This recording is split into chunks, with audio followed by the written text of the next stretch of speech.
아이들이 이제 놀이터에서 놀다가 어머니께서 이제 야 철수야 밥 먹자 하면 모든 것을 멈추고 이제 집에 가야 되죠.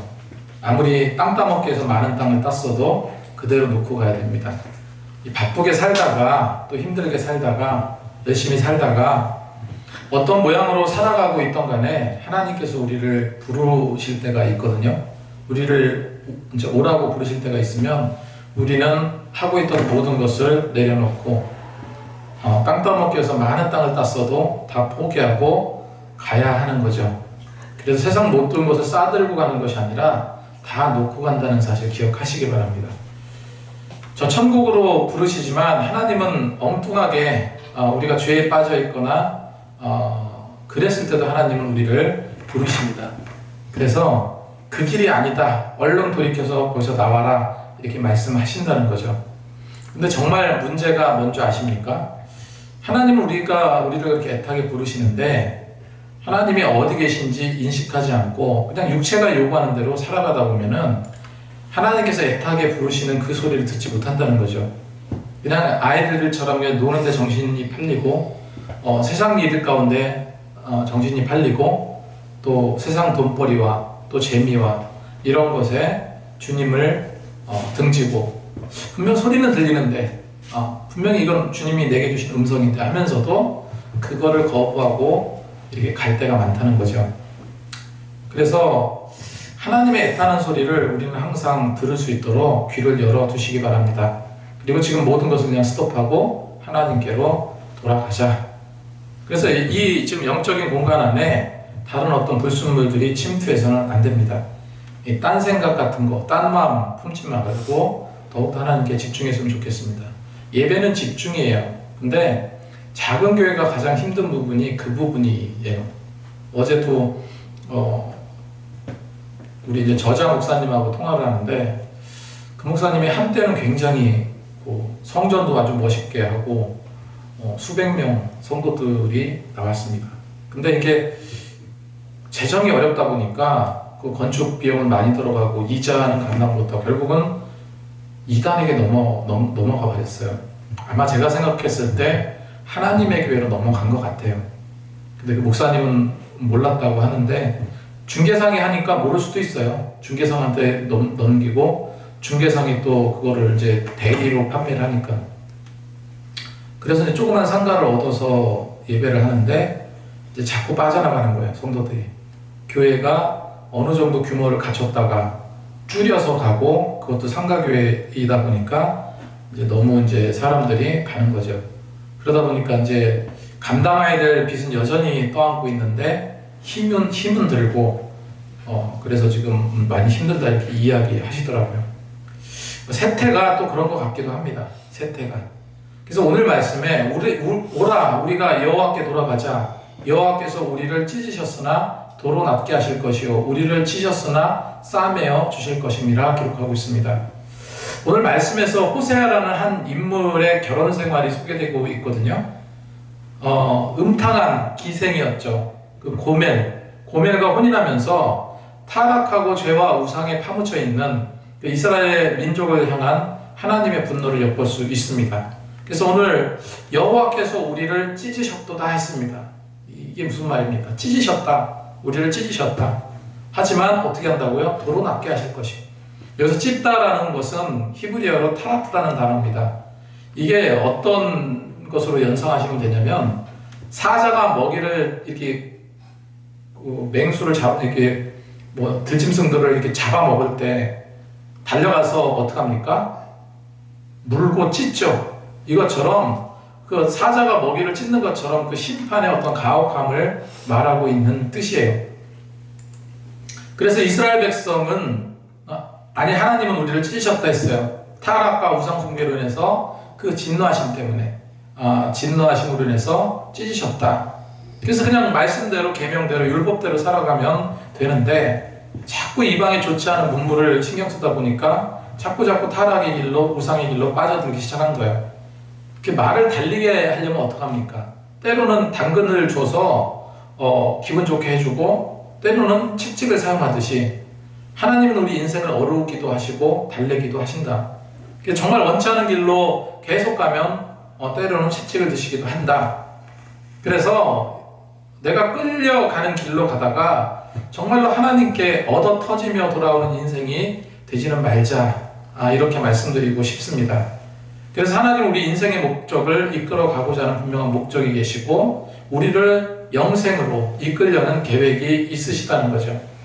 근데 나도 모르게 자꾸 그릇된 길로 가게 돼요. 여러분, 교회 한번 온다는 게 어떻게 보면 되게 쉬운 일이면서 어떻게 보면 되게 힘든 일이에요. 그게 무슨 말입니까? 내가 내 믿음 지키고 내 신앙 지키기 위해서 주일 성수한다 라고 생각하고 그 의지를 가지고 오면 편해요. 근데 일주일에 사실 직장 생활하고 하는 사람들이 쉬는 날은 주일밖에 없거든요. 그러다 보니까 그런 생각이 없어져 버리게 될 때, 사라지게 될 때 더욱더 육체적인 피로감, 여러 가지 그런 일들로 인해서 그냥 흐트러지는 경우가 많다는 거죠. 대부분 그래서 교회를 못 나오게 되고, 그러니까 내가 하나님께 주일 성수하고 하나님께 온전한 예배를 드리자는 마음보다 내 육신의 피곤함, 내 육신의 고됨, 그러니까 평소에는 잘 일 열심히 하다가 주일만 되면은 폭 사그러드는 거예요. 그런 부분들을 제가 이제 부교육자 사역할 때도 많이 경험하면서 느꼈던 것이 뭐냐면은 사람의 가장 약한 부분을 사단은 공략하는데 아주 그냥 적중률이 높아요. 그런 부분에 믿음이 없으니까 이제 믿음이 부족하니까 또 그런 것도 있고 그렇습니다. 그래서 특별히 더 이제 이런 작은 개척교회가 그래서 더 힘든 거예요. 어떻게 보면은 저는 이제 큰 교회에서 사역을 했었잖아요. 그러면 큰 교회 목사님 여러 가지 또 이제 어렵고 힘든 일은 계시겠지만 보면은 모든 것이 다 이제 잘 설계되어 있어가지고 그냥 어떻게 보면은 말씀 잘 준비해서 설교하고 많은 사람한테 대우받고 또 높임받고 그러고 하잖아요. 근데 이 작은 교회 같은 경우는 그 모든 것이 없어요. 근데 이거를 새롭게 뭐를 바꾸려고 해도 너무 힘든 거예요. 시스템이 없으니까. 그럼 어떤 마음으로 이제 교회를 이끌어 갈까 했었을 때 사실은 방법이 따로 없습니다. 방법이 없어요. 작은 교회 무슨 방법이 있겠습니까? 그러면 우리 안에 있는 기존의 성도들이 노력해야 될 부분이 있어요. 그건 뭐냐면 절대로 분위기가 흐트러지게 만들면 안 돼요. 일단은 사람이 적게 모였으면 사실 따지고 보면 적게 모이고 많이 모이건 도찐개찐이에요. 어차피 없는 성도예요. 없는 성도. 근데 그 생각했던 성도, 오기로 했던 성도들이 안 오게 되고 그것도 오늘 이제 다 약속이라는 듯이 빠져버리게 되니까 일단은 제가 앞에서 말씀을 전할 때 힘이 없죠. 이것도 이제 제가 이제 사람을 보기 때문에 그런 잘못된 건데 반면에 전체적인 교회 분위기를 이끌어 줘야 돼요. 그건 누가 합니까? 일반 새로운 새신자가 하겠어요? 누가 하겠어요? 기존에 있던 우리 성도들이 하는 거예요. 그 분위기라는 것은 그냥 잘 듣고 흐트러지는 부분이 없어야 됩니다. 우리부터도 이제 그렇게 이제 흐트러지는 부분들은 좀 조심해야 된다. 왜냐면 나를 뿐만 아니라 주변이 다 영향을 받거든요. 그래서 예배 드리는 그 시간만큼은 또 이제 이게 의자가 또 되게 삐그덕삐그덕 돼요. 이게 새 거라서 이제 그런 것도 있고 그러면 조금만 움직이면 그 소리가 이제 거슬리가 들릴 때가 많습니다. 그런 것도 조금은 우리가 이제 주의를 좀 해야 돼요. 아무튼 한두 가지가 아닙니다. 별 저기가 아니더라도 일단은 가장 큰 문제는 제가 말씀을 전할 때 맥에 쫙 빠져가지고 말씀 전할 때 이거만큼 잘못된 건 없죠. 그렇게 그래도 한 명이든 10명이든 그 안에서 하나님이 주시는 은혜를 충만히 받고 전해야지 맞는데 참 그게 저 잘 안 되는 것 같아요. 그래서 우리는 서로 노력해야 됩니다. 서로 노력하고 절대로 예배 분위기가 흐트러지는 일이 없도록 우리가 그거는 정말로 신경 써야 돼요. 자, 그러면 타락할 수밖에 없는 세상에 우리는 살고 있는데 과연 우리가 언제 타락하게 될까? 첫 번째로 하나님을 잊으면 타락합니다. 말씀이 떠나면 타락해요. 하나님이 내 곁에 계시다는 믿음이 사라지면 타락합니다. 절대 여러분 생각 뺏기지 마세요. 여기서 딱 이렇게 보면은, 그리고 또 뒤에 있잖아요. 그러니까 부교역자로 이제 오랫동안 사역하다 보니까 말씀을 전에 이렇게 전하다 보면은 여기서는 이제 아무것도 안 보이는 것 같아요. 근데 눈빛 하나, 저 성도 이렇게 뭐 딴 생각하고 있구나부터 시작을 해서 이런 것들이 다 그려져. 여기서. 앞에서만이 아니라 뒤에서도 마찬가지입니다. 왜냐하면 이제 부교역자를 생활을 하다 보면 앞에서 설교할 부교역자니까 담임 목사님이 있으니까 담임 목사님은 앞에서 이제 설교할 그런 기회가 많지만 부교역자들은 그렇지 않거든요. 그 부교역자들은 어떻게 하냐? 뒤에서 이렇게 좀 안내도 하고 또 오는 사람도 인사도 하고 그렇게 하잖아요. 그러면 뒤에서 이렇게 봅니다. 그럼 성도들 뒷모습만 보이잖아요. 뒷모습만 보이는데도 그 사람들의 생각이라든지 그 사람들이 어떤 심령의 상태를 갖고 있는지 그런 게 실제로 보여요. 그게 이제 오랫동안 하다 보니까 그렇게 보입니다. 이 예배 시간 1시간이 정말로 귀하다고 느끼는 게 목회자는 일주일간 이 한 예배를 위해서 준비하는 거고, 그런데 이제 사람이 없으면 좀 허무함이 좀 느낄 때도 있기도 하고. 그럼 성도들은 어떻습니까? 자기가 이제 교회 오고 싶건 안 오고 싶건 귀찮건 좀 오늘 너무 피곤하니까 오늘은 쉴까 그러다가 또 이제 아니야 그래도 교회 가야지 하면서 챙겨 입고 교회에 온 성도들도 많을 거란 말이에요. 근데 이 성도들은 또 무언가를 얻어가야 되는데 그냥 왔는데 아무 은혜도 없이 그냥 나와버리게 되면 이게 얼마나 좋지 않은 일이겠어요.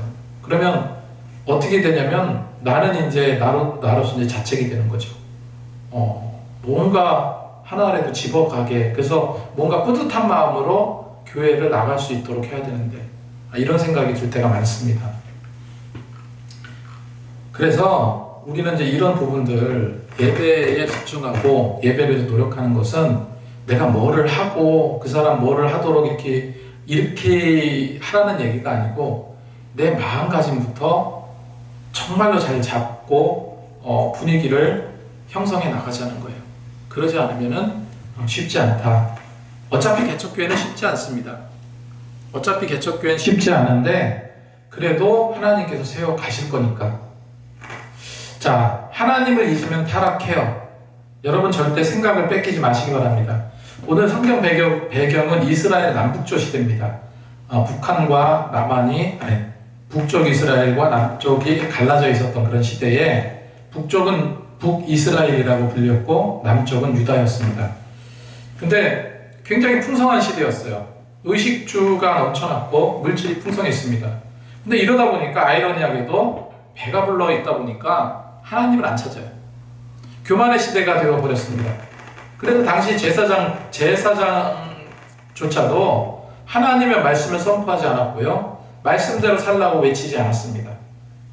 제사장조차도 말씀대로 살 것을 외치지 않았으니까 일반 백성들은 어떠했겠냐고요. 그러니까 요즘으로 말하면 목회자들, 교회 중직자들도 제멋대로 사는데 그거보다 못한 초신자들이 어떻게 신앙생활을 잘 하겠냐는 거예요. 자신의 유익과 쾌락만 쫓아갔다는 겁니다. 그뿐만 아니라 2장 2절에 보니까 저는 내 아내가 아니요 나는 저의 남편이 아니라. 이게 무슨 말입니까? 성적인 타락, 육체적인 쾌락. 그래서 다 남편이 되고 다 아내가 되어버렸어요. 심각한 영적 타락을 말하고 있는 거예요. 성경에 보면 자주 이제 하나님과 사람과의 관계를 부부관계로 설명하는 예가 많거든요. 그래서 하나님을 제대로 믿지 않고 다른 이방신을 섬기게 되면 그거를 영적 간음이다 이렇게 표현하잖아요. 여러분 부부 사이의 핵심이 무엇입니까? 사랑과 신뢰예요.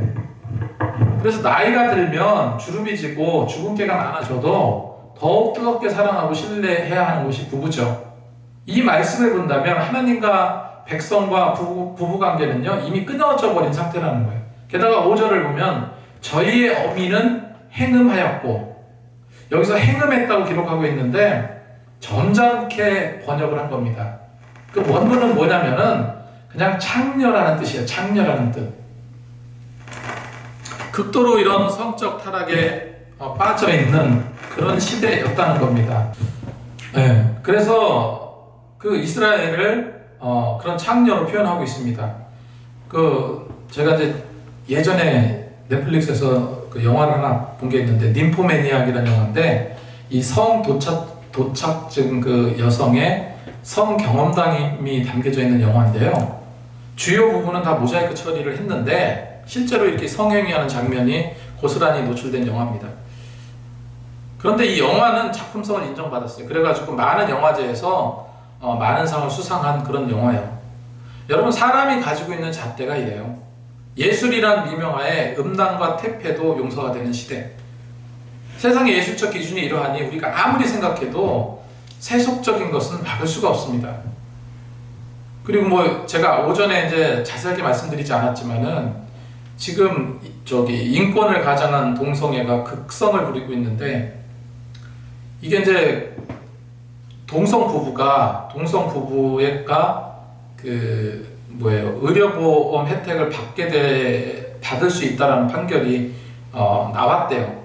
아직 그 인권과 관련된 그런 것이 아직 되진 않았지만 이게 그 동성 결혼을 인정하는 꼴이 되어버리게 된 겁니다. 결과적으로 나중에 법제화가 되면 이게 끝나는 거예요.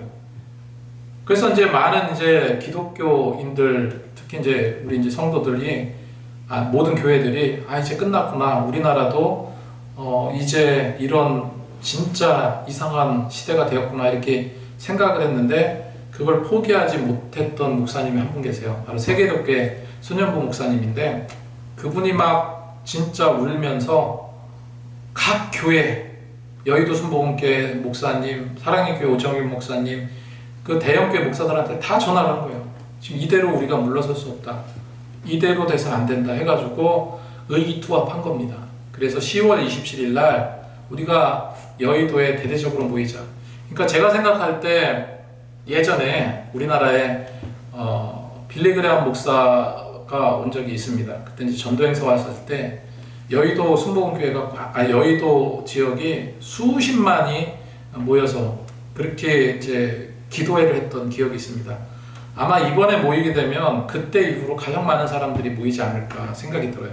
그만큼 그건 어떤 얘기입니까? 예전에는 뭔가 은혜 받기 위해서 그렇게 모였다면은 지금은 싸우기 위해서 모이는 거예요. 싸우기 위해서. 지금 그런 시대가 되어버렸습니다. 이걸 위해서 우리 기도해야 돼요. 진리가 무엇인지 모르는 그런 시대가 되어버렸어요. 진리가 왜곡되고 진짜가 진짜처럼 받아들여지는 시대가 아니라 가짜가 진짜처럼 받아들이는 그런 시대가 되어버렸습니다. 그럼 여기서 이스라엘은 누구와 연애를 했습니까? 2장 8절에 보니까 바알을 위해서 쓴 은과 금도 내가 저에게 더하여 준 것이오늘, 이렇게 기록하고 있어요. 바알을 위해서 썼다. 그래서 호세아서를 쭉 묵상해 보세요. 하나님의 분노가 이처럼 잔인할까 하는 생각을 하다가도 하나님의 그 깊은 사랑을 마음에서 읽어낼 수가 있는 겁니다. 바알 신은 제가 여러 번 말씀드렸죠. 아주 음란한 종교, 타락의 종교. 거기에 이제 빠져서 음란한 그 제사 행위를 행했던 그런 시대였습니다. 여러분, 가장 중요한 것은 하나님은 사랑이시죠. 하나님만이 구세주이시고 세상을 다스릴 분이십니다. 그래서 성경은 신명기 6장 5절에 너희는 마음을 다하고 성품을 다하고 힘을 다하여 너희 하나님 여호와를 사랑하라 했습니다. 하나님은 우리가 모든 것을 다해서 하나님을 사랑하기 원하세요. 그래서 예배 한번 드리는 이 시간이 그거의 결정체라고 생각해. 결정체. 온갖 향락과 온갖 세상적인 그런 것에서부터 자유함을 얻고 또 하나님께로 향할 수 있는 그런 어떤 마음의 상태를 계속해서 쌓아가는 것, 그것이 바로 예배입니다. 근데 이제 이때 이스라엘은 이제 그렇게 타락의 시대가 되었다는 거죠. 여러분, 이 시대에 교회가 왜 이렇게 힘을 못 씁니까? 4명 중에 1명이 크리스천이라고 하는데 왜 세상을 변화시키지 못할까요?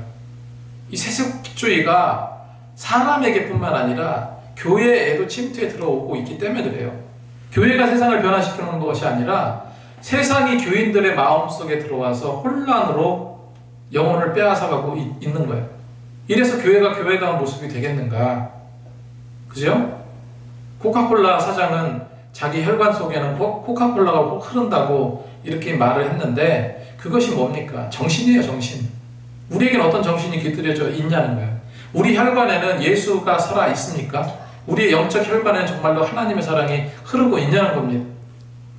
우리가 악한 영과 싸우는 힘의 동력이 무엇입니까? 하나님이에요. 하나님께 돌아오지 못하면 아무리 악한 영과 싸우려 해도 백전백패가 될 수밖에 없다는 거예요. 그래서 오직 우리는 하나님께 돌아와야 돼요. 우리 생명 있는 날 동안에는 이 하나님께로 돌아와서 주님께서 내게 주신 사명 감당을 잘 할 수 있어야 됩니다. 두 번째로, 하나님은 가시로 우리 길을 막을 수도 있습니다. 이 말이 무슨 말입니까? 우리가 하나님께 돌아오지 않을 때 하나님은 채찍을 드실 수도 있다는 거예요. 2장 6절에 그러므로 내가 가시로 그 길을 막으며 담을 쌓아 저로 그 길을 찾지 못하게 하리니 했습니다. 만약에 내가 부모라고 생각해 보세요. 엊그저께 영상을 딱 보니까 그게 딱 맞는 표현인 것 같은데, 이 세상 사람들이 눈에 보이지 않는 하나님을 어떻게 이해시킬까 해서 하나님께서 사람들에게 보내준 게 있다. 그 보내준 게 뭐냐? 바로 부모다 라고 이야기를 하는데 많이 공감이 갔어요. 부모의 마음을 느끼면, 자식을 생각하는 부모의 마음을 생각하면 하나님을 이해할 수 있다는 겁니다. 그 맞는 것 같죠? 그래서 보이지 않는 하나님을 이해하기 위해서 부모를 각 사람에게 둔 거예요. 그런데 부모 입장에서 한번 생각해 보세요. 사랑하는 자녀가 위험한 곳에 가고 있어요. 가서는 안 될 곳에 가고 있어요. 그걸 그냥 내버려둘 부모가 어디 있습니까? 여러분, 하나님은 우리를 사랑하시기 때문에 우리 영혼이 죽는 방향으로 나간다면 그냥 두시겠냐는 거예요. 억지로 해서 강제로라도 모가지를 끌고 그냥 땡겨 오겠죠. 반드시 하나님은 그런 부분, 당신이 택한 백성이라고 여기신다면 반드시 하나님은 개입하신다는 겁니다. 호세아 3장 1절에 여호와께서 내게 이르시되 이스라엘 자손이 다른 신을 섬기고 건포도 떡을 즐길지라도 여호와가 저희를 사랑하나니, 이렇게 기록하고 있습니다. 사랑하기 때문에 가시와 담을 막는다. 가시가 뭡니까? 찌르죠. 아픔과 고통. 담은 꽉 막아서는 길, 앞길을 막으십니다. 뚫어지지 않게 막으세요. 주님이 막으신 모든 것이 해결이 되죠. 그래서 우리는 하나님의 가시 울타리를 알아야 되고, 그리고 하나님께서 막으려는 담을 알아야 돼요. 결론적으로 주님의 품으로 돌아오기만 하면 그것이 곧 회복의 길이다. 2장 7절 말씀에 저가 그 연애하는 자를 따라갈지라도 미치지 못하며 저희를 찾을지라도 만나지 못할 것이다. 그제야 저가 이르기를 내가 본 남편에게 돌아가리니 그때 내 형편이 지금보다 나았습니다. 이렇게 기록하고 있습니다. 자복하고 회개하며 돌아와야 한다는 거죠. 그제서 돌아오는 자. 닉슨 대통령의 보좌관이 있습니다. 이 찰스 콜슨이라는 사람이 이런 말을 했어요. 나는 40년 동안 이 세상을 얻기 위해서 내 인생을 투자했다. 내 영혼을 무시한 채 내 인생을 다 그곳에 투자했다. 그러나 내 성공, 세상 것을 다 잃어버리고 차가운 감옥 바닥에 앉아 있을 수밖에 없었다. 나는 감옥이 하나님의 사랑의 울타리임을 이제 알았다. 그래서 감옥이 가시 울타리가 됐다는 것을 뒤늦게 깨달았다. 이렇게 말하고 있습니다. 역사적으로 어떤 일이 있었는지 모르겠지만 감옥을 간 적이 있었던 것 같아요. 그러다 보니까 그 감옥 안에서 주님께서 내게 이런 가시 울타리를 주셨구나, 이걸 깨달았다는 거죠. 그래서 한 주간 어떤 생각, 어떤 일을 하든지 내가 정말로 주님 뜻대로 살지 못하고 세속적인 삶에 얽매여 있다가 오셨다면은 그 마음을 완전히 돌이켜서 주께로 향하는 마음을 가지고 주일날 오시고, 또 그 은혜를 받고 나가자는 거예요. 오라 우리가 여호와께 돌아가자. 여호와께서 우리를 찢으셨으나 도로 낫게 하실 것이요 우리를 치셨으나 싸매어 주실 것임이라. 여호와께서 이틀 후에 우리를 살리시며 제3일에 우리를 일으키시리니 우리가 그 앞에서 살리라. 우리가 그 앞에서 살리라. 이 말씀을 우리가 기억하면서 정말로 주님께 돌아오고 더욱더 우리가 교회의 중요한 리더로서 잘 하나님께서 주신 그런 사명을 잘 감당하시는 저와 여러분이 되시기 바랍니다. 기도하겠습니다.